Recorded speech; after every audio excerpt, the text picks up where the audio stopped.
नमस्कार दोस्तों, आप सभी का स्वागत है आपके अपने YouTube चैनल AB97 क्लासेस में। आपका हार्दिक स्वागत है। आज की स्टैटिक जीके में मोस्ट इम्पोर्टेंट क्वेश्चनों के साथ हम फिर से हाजिर हुए हैं। आज के सेशन को हम शुरू करते हैं। हमारा क्वेश्चन नंबर 101 है, विश्व रिकॉर्डों की पहली गिनीज पुस्तक किस वर्ष प्रकाशित हुई थी? विश्व रिकॉर्ड जो वर्ल्ड रिकॉर्ड है उसकी पहली जो गिनीज पुस्तक है किस वर्ष प्रकाशित हुई थी? इसमें कौन सा हमारा आंसर सही रहेगा? बात करें इसमें कोई भी ऑप्शन है वो हमारा सही नहीं है, क्योंकि पहली जो पुस्तक है वो प्रकाशित हुई है 1955 में। कब हुई थी? 1955 में गिनीज वर्ल्ड जो है विश्व रिकॉर्ड की जो पहली पुस्तक है वो प्रकाशन हुई है 1955 में, 1955 में। विश्व रिकॉर्ड की पहली प्रकाशित गिनीज पुस्तक प्रथम प्रकाशन इसका अगस्त 1955 में किया गया था। इसका प्रकाशन जिम पेटिसन ग्रुप के द्वारा किया गया था। नेक्स्ट क्वेश्चन है, बहुमूल्य रत्नों में और रत्न काटने की कला में निपुण व्यक्ति को क्या कहते हैं? बहुमूल्य रत्नों और रत्न काटने की कला में निपुण व्यक्ति को क्या कहते हैं? इसमें जो हमारा आंसर सही रहेगा लेपिडरी है। ये बहुमूल्य रत्न और रत्न काटने की कला में निपुण होता है। ऑप्शन डी हमारा सही है इस क्वेश्चन का। क्वेश्चन नंबर 103, निम्नलिखित में से किस शताब्दी में उदारवाद का उदय एक पूर्ण राजनीतिक दर्शन विचारधारा के रूप में हुआ था?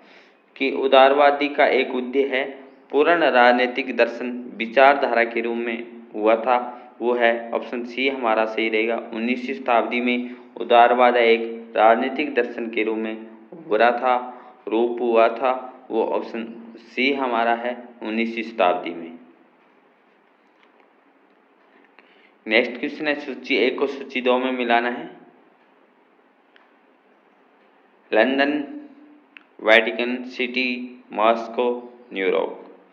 तो इसमें हमारा कौन सा सूची सही है? ऑप्शन आपके सामने है। लंदन में कौन सा स्क्वायर है?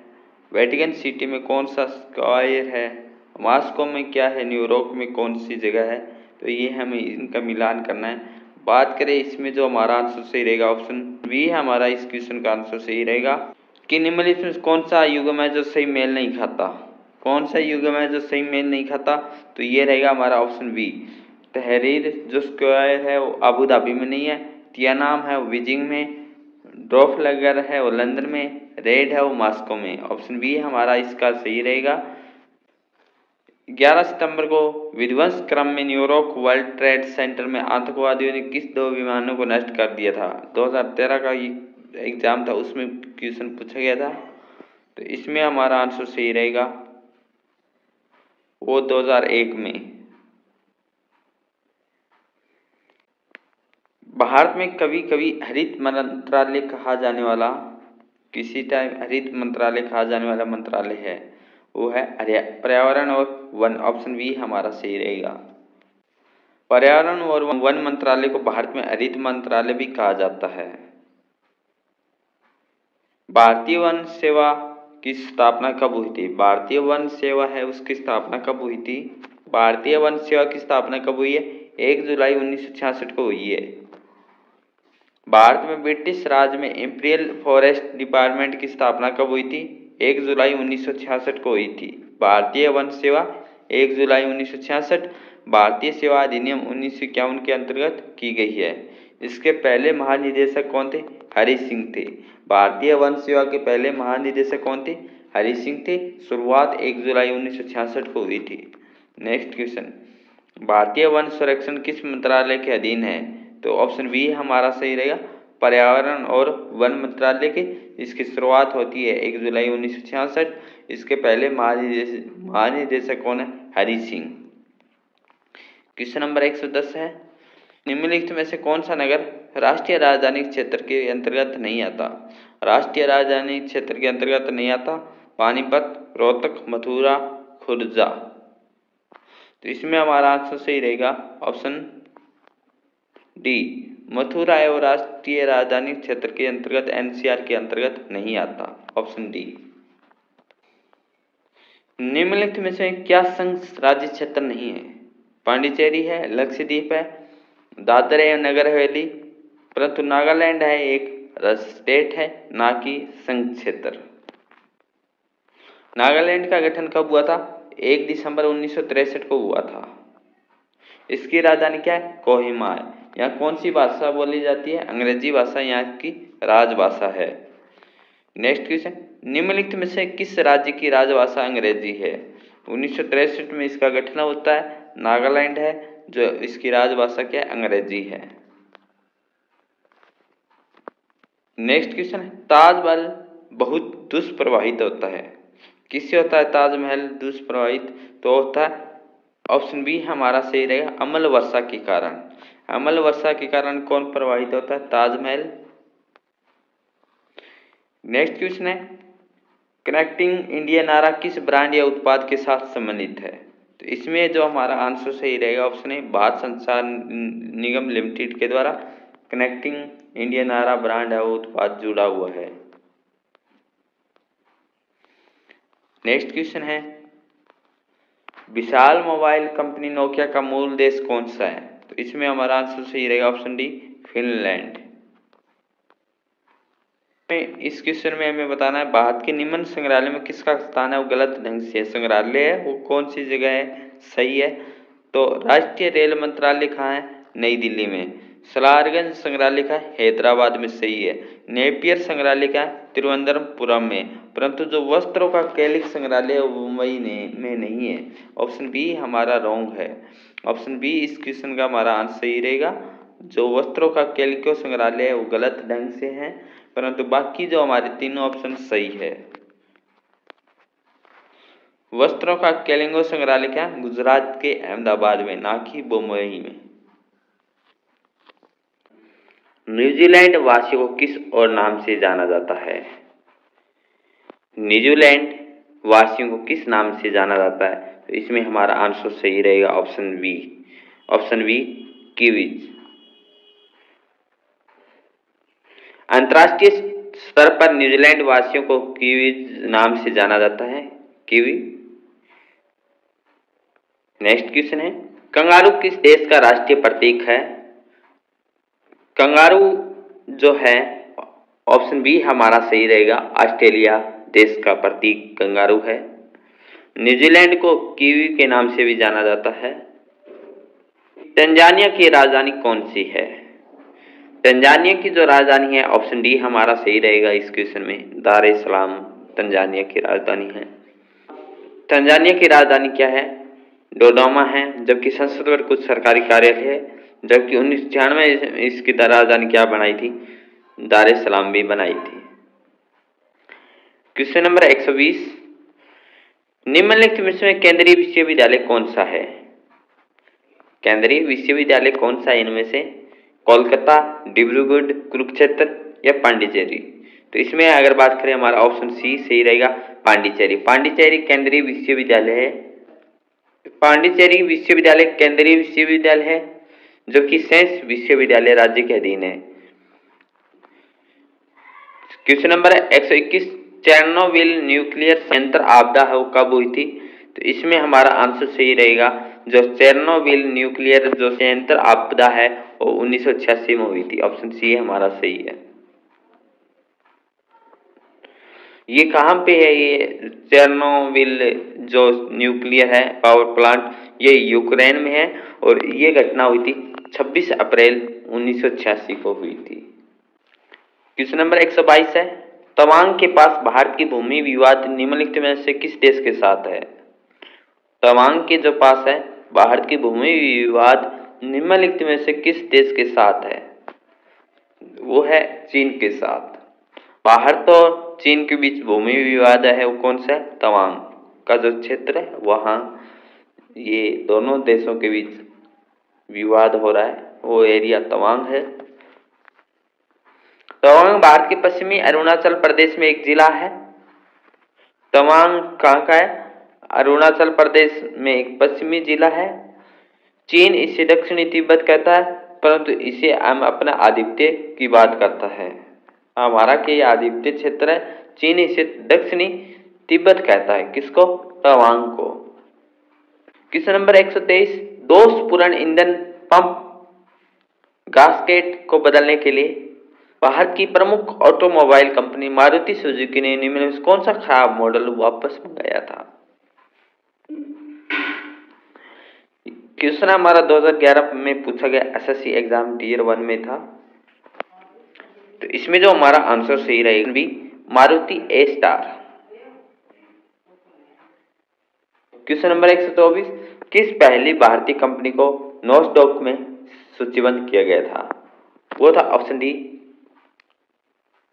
इन्फोसिस कंपनी थी, जिसको पहली बार भारतीय कंपनी नास्डॉक में सूचीबद्ध किया गया था। ऑप्शन डी हमारा सही रहेगा। कोलकाता और ढाका के बीच चलने वाली एकमात्र ट्रेन कौन सी है? इंपॉर्टेंट क्वेश्चन है स्टैटिक जीके में हमारा कि कोलकाता और ढाका के बीच कौन सी है ट्रेन? वो है ऑप्शन बी हमारा सही रहेगा, मैत्री एक्सप्रेस कोलकाता और ढाका के बीच चलने वाली एकमात्र ट्रेन है।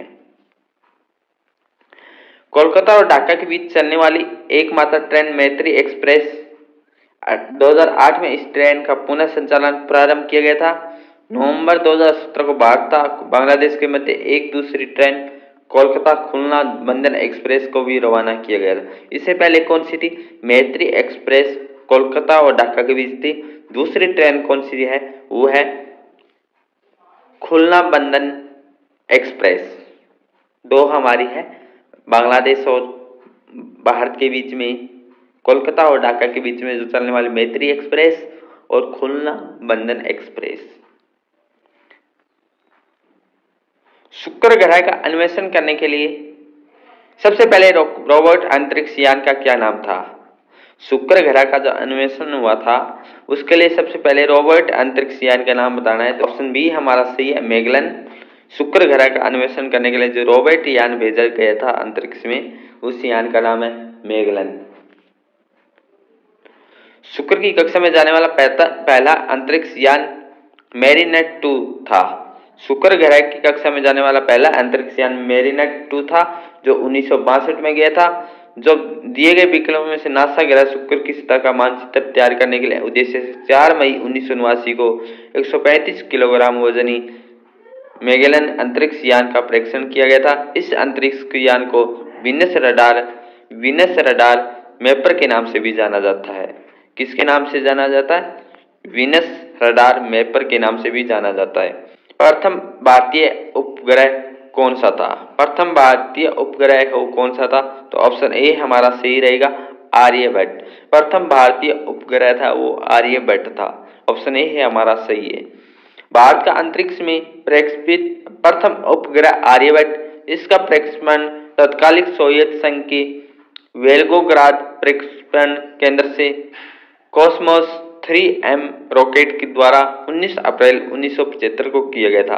आर्यभट्ट उपग्रह प्रथम भारतीय वो कब था? 19 अप्रैल 1975 को इसका प्रक्षेपण किया गया था। कहाँ किया गया था? सोवियत संघ के वेल्गोग्राद प्रक्षेपण में किया गया था। नेक्स्ट क्वेश्चन, अंतरिक्ष विमान में 7 भारतीय प्रौद्योगिकी संस्थान है की शैली पर भारतीय अंतरिक्ष प्रौद्योगिकी संस्थान स्थापित करने का प्रस्ताव रखा है। इसका स्वतंत्र परिसर होगा, कहाँ होगा? चेन्नई में, तिरुवनंतपुरम में, थुम्बा में या श्रीहरिकोटा में?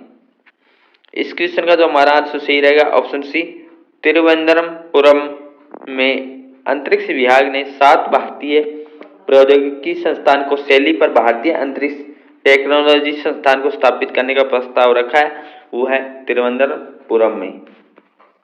नेक्स्ट क्वेश्चन है हमारा 17 मई 2010 को भारत ने पृथ्वी से पृथ्वी प्रक्षेपास्त्र अग्नि 2 का सफल परीक्षण व्हीलर द्वीप से किया था, जो स्थित है। व्हीलर द्वीप कहाँ है ये हमें बताना है। कब किया गया था? इसका जो पृथ्वी से पृथ्वी किया था अग्नि 2 का सफल परीक्षण किया गया था। जो व्हीलर द्वीप कहाँ है? ओडिशा तट से या गुजरात से? इसमें हमारा आंसर सही रहेगा वो रहेगा ऑप्शन ए उड़ीसा तट से। तो व्हीलर द्वीप है वो कहाँ है, उड़ीसा तट के आसपास है। वहां से इसका अग्नि टू अग्नि सफल परीक्षण किया गया था 17 मई 2010 को। तो हमें देखना है व्हीलर द्वीप कहाँ है, उड़ीसा के आसपास जो क्षेत्र है वह व्हीलर द्वीप है। तो व्हीलर द्वीप कहाँ है, उड़ीसा तट से परे स्थित है।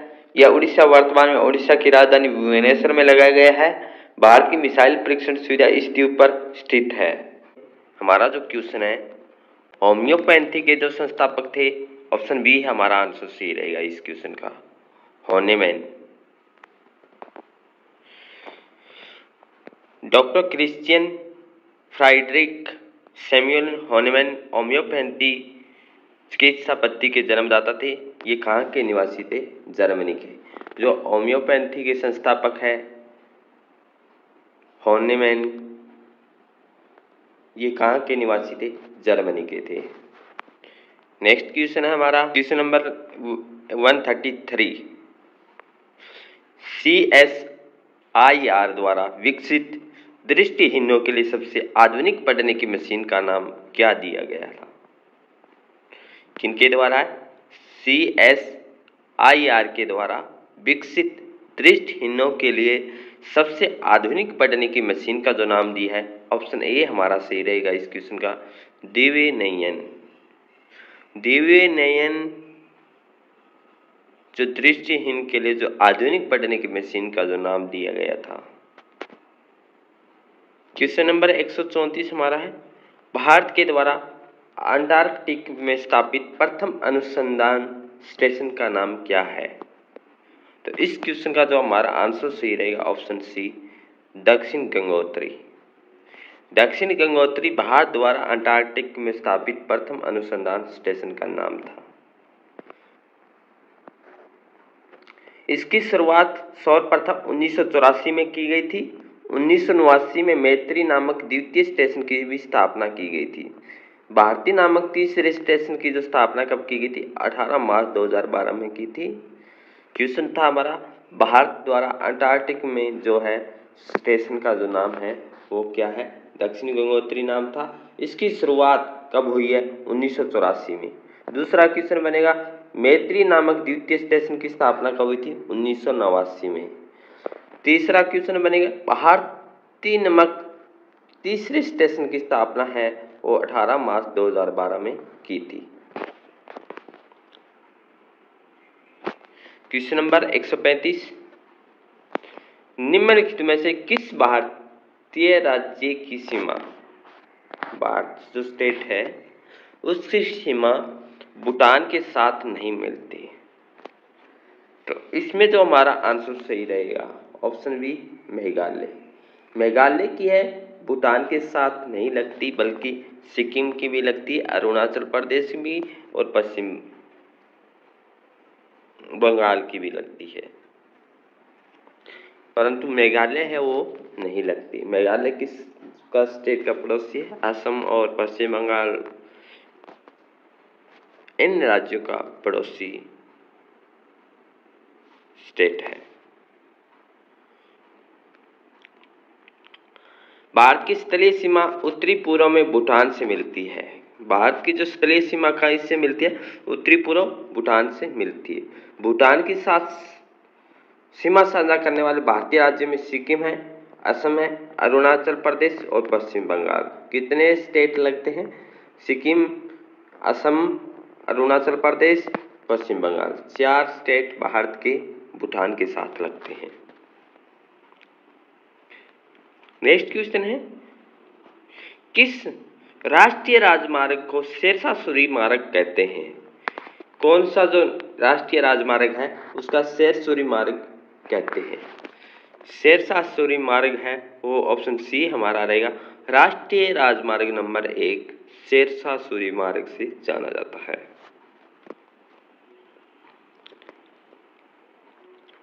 राष्ट्रीय राजमार्ग नंबर 1 उत्तरी भारत में राष्ट्रीय राजधानी नई दिल्ली को भारत पाकिस्तान की सीमा के समीप पंजाब के अटारी कस्बे से जोड़ता है। कौन सा राष्ट्रीय राजमार्ग शेरशाह सूरी के नाम से जाना जाता है? वो जाना जाता है राष्ट्रीय राजमार्ग नंबर 1। ये उत्तरी भारत में राष्ट्रीय राजधानी नई दिल्ली से शुरू होकर भारत पाकिस्तान की सीमा के पास पंजाब के जो अटारी कस्बे हैं, बॉर्डर है, वहां तक जोड़ता है। ये इसे शेरशाह सूरी मार्ग भी कहा जाता है। इसका जो नाम है वो क्या, ग्रांड ट्रक रोड कहा जाता है। कौन सा है? Grand truck road. ये नंबर 1 है। ये किस किस को जोड़ता है? उत्तरी भारत में राष्ट्रीय राजधानी दिल्ली से शुरू होके पंजाब में एक कस्बा अटारी बॉर्डर, वहां पाकिस्तान तक इसकी सीमा, ये राष्ट्रीय राजमार्ग जो शेरशाह सूरी मार्ग है, ग्रांड ट्रक रोड है, ये जोड़ता है और इसे शेरशाह सूरी मार्ग भी कहा जाता है। ये हिस्सा जो लाहौर के बंगाल से विस्तारित है। भारतीय राष्ट्रीय राजमार्ग प्राधिकरण NHAI ने इसे 2 भागों में बांटा है। NH1 दिल्ली को था उत्तर था, NH2 को दिल्ली के दक्षिण भागों के लिए।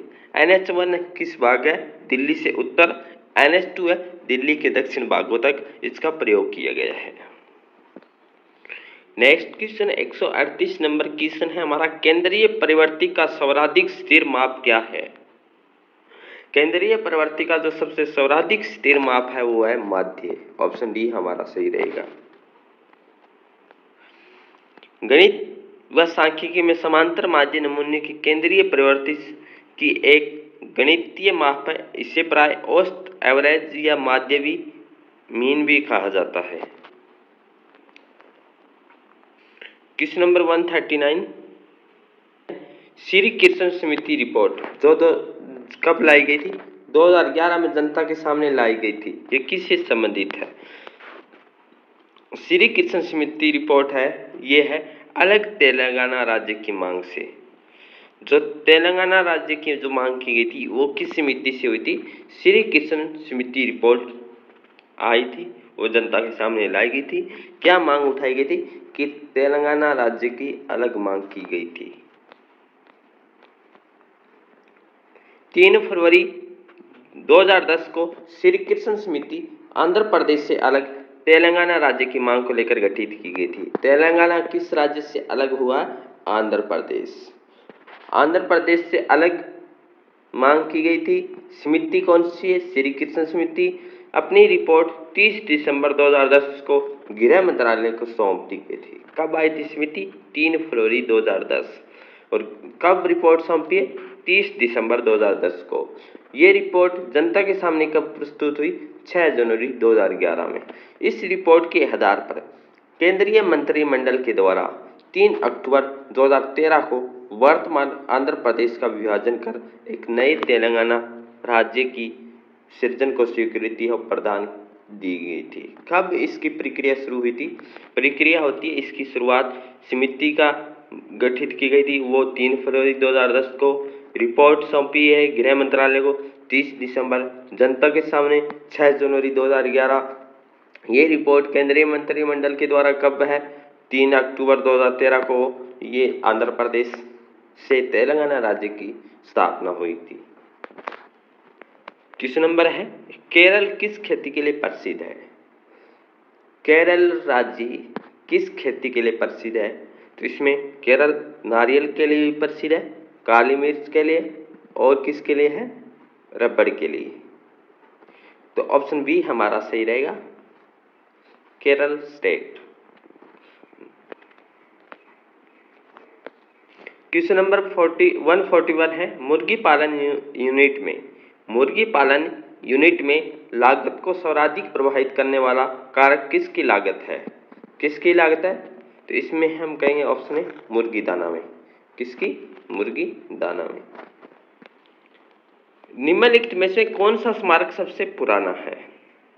इसमें बताना है हमें कौन सा जो स्मारक है सबसे पुराना है। तो इसमें हमारा आंसर आएगा ऑप्शन ए, अजंता की गुफाएं हैं सबसे पुराना स्मारक है। कुतुब मीनार, खजुराहो, ताजमहल या अजंता की गुफाएं। तो ऑप्शन ए हमारा सही रहेगा। अजंता की जो गुफाएं है सबसे पुराना स्मारक है, औरंगाबाद महाराष्ट्र में स्थित है। इसका निर्माण 200 ईसा पूर्व में और 700 के मध्य हुआ था। अजंता की जो गुफा है इसका निर्माण कब हुआ था? 200 ईसा पूर्व से 700 ईसा पूर्व। अजंता की गुफाएं कहाँ है? औरंगाबाद महाराष्ट्र में है। क्वेश्चन नंबर 143, भारत में सबसे योजनाबद्ध बसा शहर कौन सा है? योजनाबद्ध तरीके से बसाया गया शहर है वह चंडीगढ़। तो ऐसा ही क्वेश्चन हमारे हरियाणा में पूछा जाता है, योजनाबद्ध तरीके से बसाया गया हरियाणा में कौन सा जिला है? वो है करनाल। तो यही योजनाबद्ध शहर बसा शहर कौन सा है? चंडीगढ़।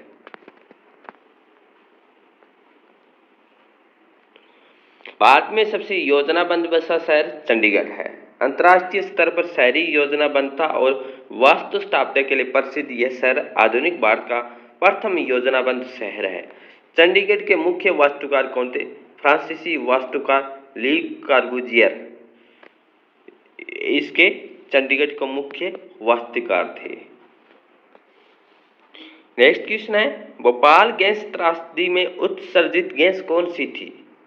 इंपॉर्टेंट क्वेश्चन है ये। क्वेश्चन किसी न किसी एग्जाम में आपको देखने को जरूर मिलेगा, क्योंकि बहुत बार ये क्वेश्चन रिपीट हुआ है कि भोपाल गैस त्रासदी वो कब उत्सर्जित गैस कौन सी थी?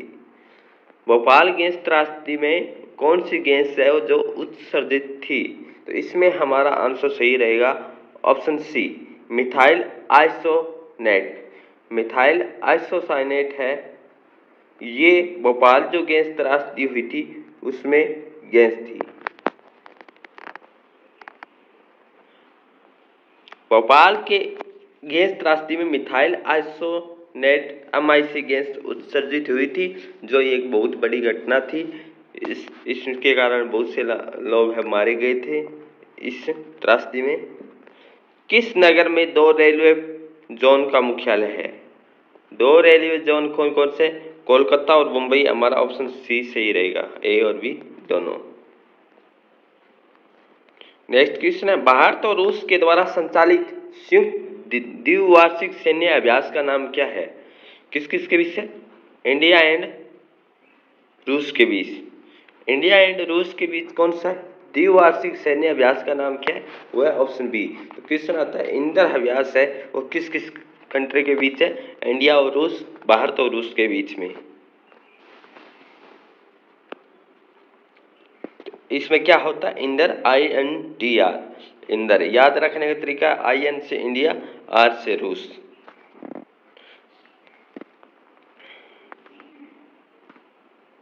और इसकी शुरुआत कब हुई है?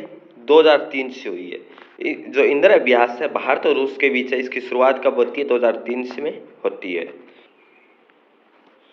भारत भूटान संबंधों का आर्थिक आधार क्या है? भारत और भूटान से संबंधित जो आर्थिक आधार है वो क्या है? ऑप्शन ए हमारा सही है, पन बिजली उत्पादन। दोस्तों, जो हमारी स्टैटिक जीके के जो विविध के जो क्वेश्चन थे SSC के टंडन चक्र बुक से, वो हमने डिस्कशन हमारे जो इम्पोर्टेंट क्वेश्चन थे वो हम अध्ययन कर चुके हैं। बाकी जो हमारा सेशन रहेगा नेक्स्ट वो रहेगा अगंतन सामान्य, जो वर्ष और दिवस से संबंधित हमारे क्वेश्चन है। 8 और 9 जनवरी 2015 को 13वां प्रवासी भारतीय दिवस कहाँ आयोजित किया गया था? तो इसमें जो हमारा आंसर सही रहेगा, पहली बात तो क्वेश्चन बनेगा भारतीय प्रवासी दिवस कब मनाया जाता है? तो 9 जनवरी को। 9 जनवरी को भारतीय प्रवासी दिवस मनाया जाता है। बात है उस टाइम जो एग्जाम था उसमें पूछा गया था कि 2015 में कौन सा प्रवासी भारतीय दिवस था? तो 13वां था। तो अभी हमें ध्यान रखना है जो 2022 में कौन सा है, ये ध्यान रखना है 2022 का जो प्रवासी भारतीय दिवस है वो कब मनाया गया था, ये भी हमारा क्वेश्चन बन सकता है। तो बात करें इस क्वेश्चन में, हमारा 13वां प्रवासी भारतीय दिवस है वो कहाँ मनाया गया था? वो मनाया गया था गांधीनगर में। गांधीनगर किसकी राजधानी है? तो गुजरात की। तो गुजरात में 13वां प्रवासी भारतीय दिवस 9 जनवरी और 8 जनवरी को मनाया गया था। इससे हमारे क्वेश्चन और बनेंगे वो हम अध्ययन करेंगे। तो वर्तमान में हमारे क्या क्वेश्चन बन सकते हैं यहाँ से? तो प्रवासी भारतीय दिवस की जो शुरुआत कब हुई थी? प्रवासी भारतीय दिवस की शुरुआत हुई है 2003 में। कब हुई है? 2003 में प्रवासी भारतीय दिवस 9 जनवरी को पहला प्रवासी भारतीय दिवस मनाया गया था। शुरुआत होती है इसकी 2003 में। कब होती है जी शुरुआत? 2003 में। Republic of India mark the celebration of the India community towards development of India. प्रवासी दिवस 9 जनवरी 1915 में महात्मा गांधी कहाँ से आए थे? साउथ अफ्रीका से वापस मुंबई आए थे। तो अफ्रीका से आए थे, इसलिए 9 जनवरी प्रवासी भारतीय दिवस मनाया जाता है। तो इसकी शुरुआत होती है 2003 में। 9 जनवरी 2003 में प्रवासी भारतीय दिवस की शुरुआत होती है। 2021 का प्रवासी भारतीय दिवस कहाँ मनाया गया था? दिल्ली में मनाया गया था, जिसके मुख्य अतिथि कौन थे? सूरीनाम के राष्ट्रपति चंद्रिका प्रसाद संतोखी थे। नेक्स्ट क्वेश्चन हमारा, महात्मा गांधी के भातृत्व और शांति की दर्शन के प्रति श्रद्धांजलि के रूप में संयुक्त राष्ट्र की महासभा ने उनके जन्मदिन 2 अक्टूबर को घोषित किया गया था। कौन सा दिवस है घोषित किया है? ऑप्शन आपके सामने है। इसमें जो हमारा आंसर सही रहेगा ऑप्शन ए, अंतर्राष्ट्रीय अहिंसा दिवस। 2 अक्टूबर को कौन सा दिवस मनाया जाता है? अंतर्राष्ट्रीय अहिंसा दिवस। किसकी श्रद्धांजलि के रूप में? महात्मा गांधी के। निम्नलिखित में से किसे राष्ट्रीय एकता के लिए इंदिरा गांधी पुरस्कार से 31 अक्टूबर 2017 को सम्मानित किया गया था? क्वेश्चन हमारा 2017 का है, ये करंट अफेयर्स ही था उस टाइम 2018 की परीक्षा में, एसएससी में, कि राष्ट्रीय एकता जो पुरस्कार है 2017 का, वो किसे मिला था? तो बात करें राष्ट्रीय एकता पुरस्कार, इंदिरा गांधी पुरस्कार है, ये मिला था टी.एम. कृष्णा को। किसको मिला था? टी.एम. कृष्णा को मिला था। और वर्तमान में राष्ट्रीय एकता गांधी पुरस्कार किसे मिला है, ये हम अध्ययन करते हैं अभी। राष्ट्रीय एकता गांधी पुरस्कार है, ये प्रधानमंत्री इंदिरा गांधी के बाद भारतीय राष्ट्रीय कांग्रेस में दिया जाने वाला एक प्रतिष्ठित पुरस्कार है। राष्ट्रीय एकता और समझ को बढ़ावा देने के भारत के धार्मिक समूह, समुदाय, जातीय समूह, सांस्कृतिक भाषाओं और परंपराओं के बीच फेलोशिप और राष्ट्र की सोच और कार्रवाई के मजबूत करने के लिए इस राष्ट्रीय एकता गांधी पुरस्कार की जो शुरुआत हुई है 1985 में हुई थी। इसमें कितने रुपए दिए जाते हैं? 5 लाख रुपए की राशि दी जाती है। और ये पुरस्कार शहीद दिवस पर दिया जाता है। 1987 में ये पुरस्कार किसे मिला था? राष्ट्रीय एकता गांधी पुरस्कार स्वामी रंगनाथन को 1987 में मिला था। Aruna Asaf Ali the Bharat scouts and guides 1987 में इनको मिला था। और परमधाम आश्रम वर्धा महाराष्ट्र आचार्य तुलसी 1993 में मिला था। 11 अक्टूबर 2019 को प्रतिष्ठित पर्यावरणविद एवं सामाजिक कार्यकर्ता चंडी प्रसाद भट्ट को 31वां इंदिरा गांधी राष्ट्रीय एकता पुरस्कार मिला था। 31वां इंदिरा गांधी राष्ट्रीय जो एकता पुरस्कार है, ये 2019 को किसको मिला था? चंडी प्रसाद भट्ट को मिला था।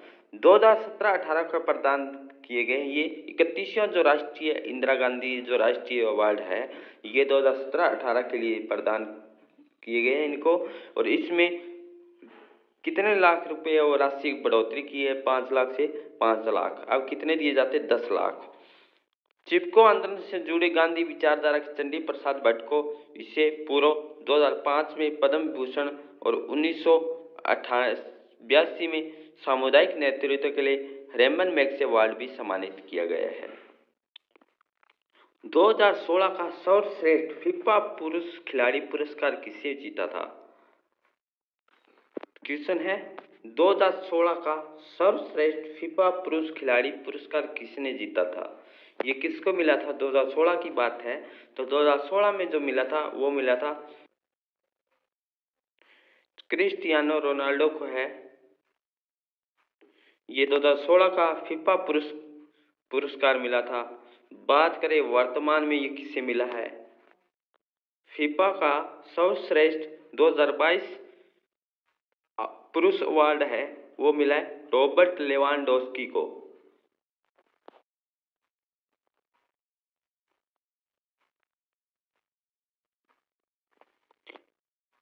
Lewandowski FIFA the best man of the player award की सबसे हालिया विजेता है। हालांकि खिलाड़ी बैलन डी और रैंक की दूसरे स्थान पर है। उनके प्रदर्शन के स्ट्राइक ऑफ द ईयर का पुरस्कार मिला है। स्ट्राइक ऑफ द ईयर का पुरस्कार किसे मिला है? वो मिला है बैलन डी और जो फीफा पुरुष अवार्ड मिला है वो मिला है लेवांडोस्की को। महिला खिलाड़ी रही है जेनिफर हार्मोन्सो ये रही है सर्वश्रेष्ठ फीफा महिला खिलाड़ी। 2017 के लिए 31वां मूर्ति देवी पुरस्कार के लिए चयनित कविता संग्रह दो डोंडो फुआरा मात्रों के रचनाकार का नाम बताइए। तो इसमें हमारा आंसर सही रहेगा ऑप्शन सी, जॉय गोस्वामी। किसके द्वारा लिखी गई है? दो डोंडो फुआरा मात्रों, जॉय गोस्वामी के द्वारा इनको कौन सा पुरस्कार मिला है? मूर्ति देवी पुरस्कार सम्मानित किया गया है। बात करें वर्तमान में मूर्ति देवी पुरस्कार किसे मिला है? मूर्ति देवी पुरस्कार 1983 से 2021 तक हमारी लिस्ट है। मूर्ति देवी पुरस्कार विजेता भारतीय ज्ञानपीठ समिति के द्वारा दिया जाने वाला प्रतिष्ठित साहित्य सम्मान पुरस्कार है। मूर्ति देवी पुरस्कार किसके द्वारा दिया जाता है? भारतीय ज्ञानपीठ समिति के द्वारा। किसके द्वारा? भारतीय ज्ञानपीठ समिति के द्वारा दिया जाने वाला यह सम्मान शुरुआत हुई थी 1961 में। 1961 में इसकी शुरुआत होती है। किसके द्वारा? 1961 में सी के नागराज राव प्राप्त करने वाले पहले कन्नड़ लेखक थे। 1961 में मूर्ति देवी पुरस्कार किससे मिला था?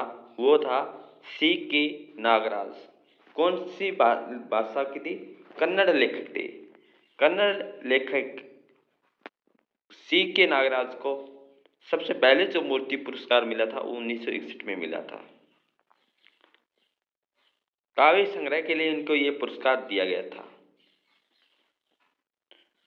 1961 में जो पुरस्कार मिला था सी के नागराज को, उस टाइम कितनी राशि थी? 4 लाख रुपए। शुरुआत 1961 में। 2019 के जो विजेता रहे हैं 2019 के विश्वनाथ प्रसाद तिवारी रहे थे। 2019 का 33वां मूर्ति देवी पुरस्कार था 6 दिसंबर 2019 को। ये विश्वनाथ प्रसाद तिवारी को प्रदान किया गया था। 2017 का जो पुरस्कार मिला था वो मिला था जॉय गोस्वामी। कौन सी? दो दो दो फवारा मतरो, बांग्ला में लिखा गया था। इनका ये लेखक थे। 2016 का जो मिला है MP वीरेंद्र कुमार, मलयालम भाषा, और इनका वो लिखा है मत भूल। निम्नलिखित में से किस व्यक्ति को नागरिकों को दिया जाने वाला दूसरा सर्वोच्च वीरता पुरस्कार उत्तम जीवन रक्षा पदक से सम्मानित किया गया है? उत्तम जीवन रक्षा पदक से जो सम्मानित किया गया है वो किसको किया गया था?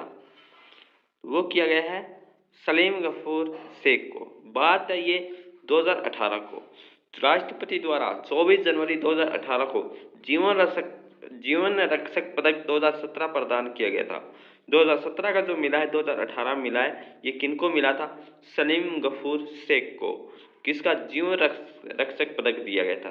कितने श्रेणियों में? 3 श्रेणियों में। कितने लोगों को? 14 लोगों को दिया गया था। बात करें वर्तमान में ये जीवन रक्षक जो उत्तम जीवन रक्षक पदक है किससे मिला है?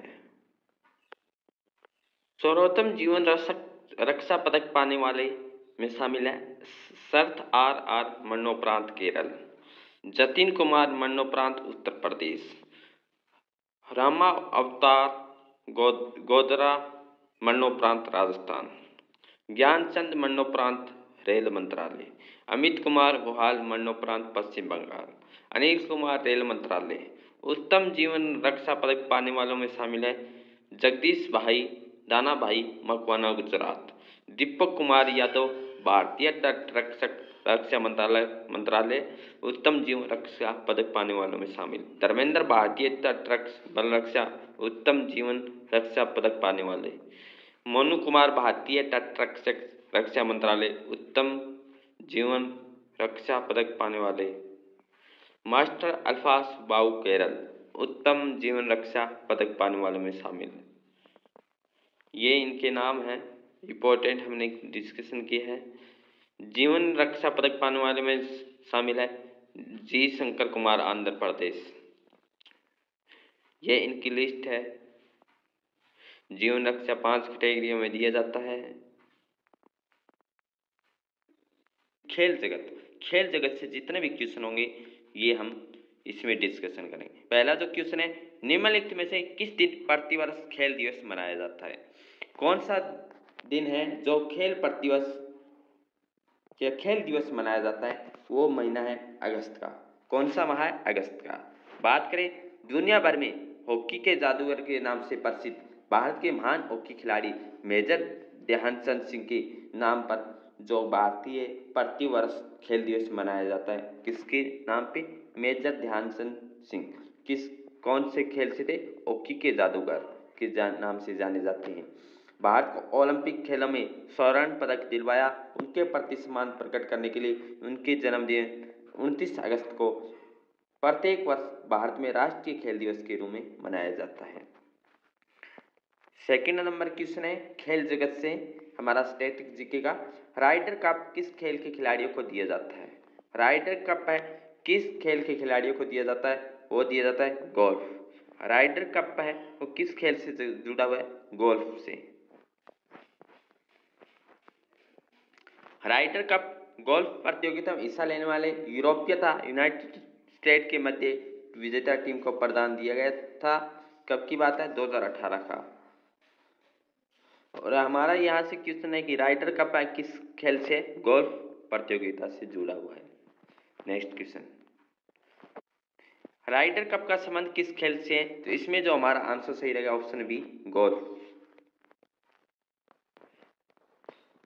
नेक्स्ट क्वेश्चन है, बार बार क्वेश्चन पूछा जा रहा है, इंपॉर्टेंट क्वेश्चन रहेगा हमारा।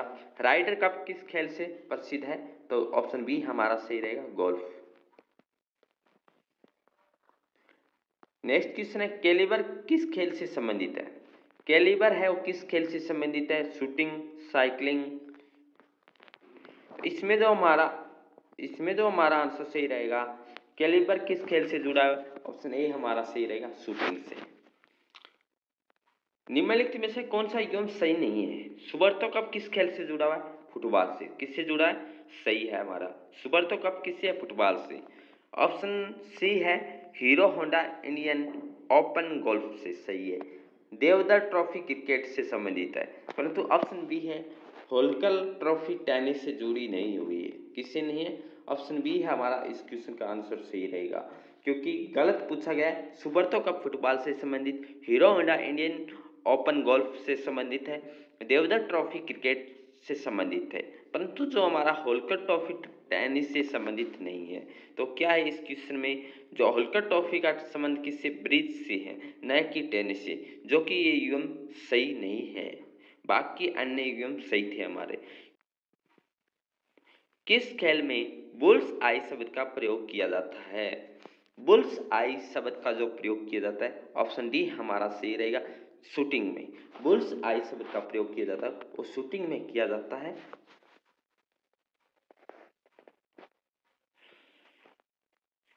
निम्नलिखित का मिलान करना है, कौन सी किससे संबंधित है? बात करें रणजी ट्रॉफी किससे संबंधित है? रणजी ट्रॉफी क्रिकेट से संबंधित है। संतोष ट्रॉफी किससे संबंधित है?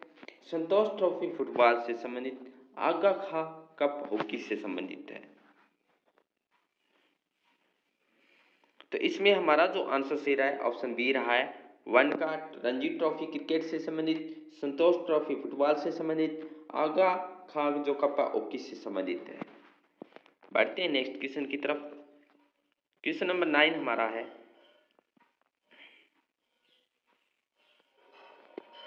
ये 2015 का है। 2015 में रग्बी विश्व कप पुरुष उपविजेता कौन रहा था? तो रहा था ऑस्ट्रेलिया। 2015 में है, पूछा गया ये क्वेश्चन था। 2016 का विश्व कबड्डी पुरुष उप विजेता कौन रहा था? 2016 का विश्व कबड्डी पुरुष उप विजेता रहा था, वो रहा था ईरान। उप विजेता है ईरान, जबकि विजेता कौन रहा है? 2016 का उप विजेता ईरान, जबकि विजेता भारत रहा था। कौन रहा था 2016 का भारत विजेता? उप विजेता ईरान रहा था। बास्केटबॉल में टीम में कितने खिलाड़ी होते हैं? इंपॉर्टेंट क्वेश्चन हमारा। तो इसमें रहेगा ऑप्शन सी हमारा सही रहेगा, 5 खिलाड़ी खेलते हैं।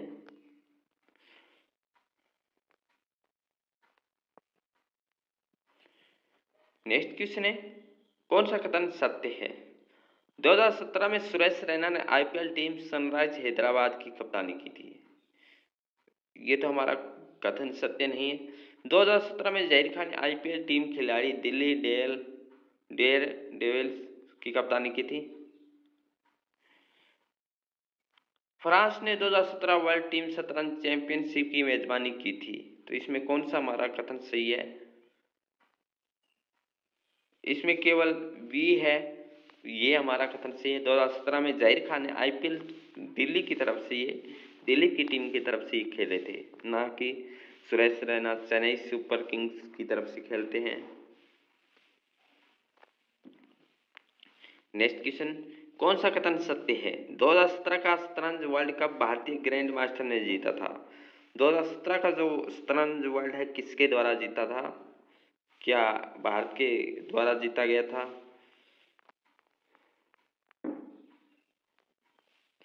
वर्ष 2017 में Roberto Firmino Premier League team Leicester City के लिए खेले हैं। 2018 की आईपीएल 99 में राजस्थान रॉयल्स ने एमएस धोनी को रिटेन किया है। तो इसमें कौन सा हमारा कथन सत्य है? इसमें केवल कोई भी कथन है वो सत्य नहीं है। 2017 का शतरंज वर्ल्ड कप आर्मीनिया के खिलाड़ी लियोन एरियन ने जीता था। 2017 Premier League Robert Firmino Liverpool team club के लिए खेले हैं। 2017 प्रीमियर लीग में Roberto Firmino Liverpool team club के लिए खेले। MS Dhoni Chennai Super Kings के 2018 में रिटर्न किया है, इसलिए विकल्प सी उत्तर सही रहेगा हमारा।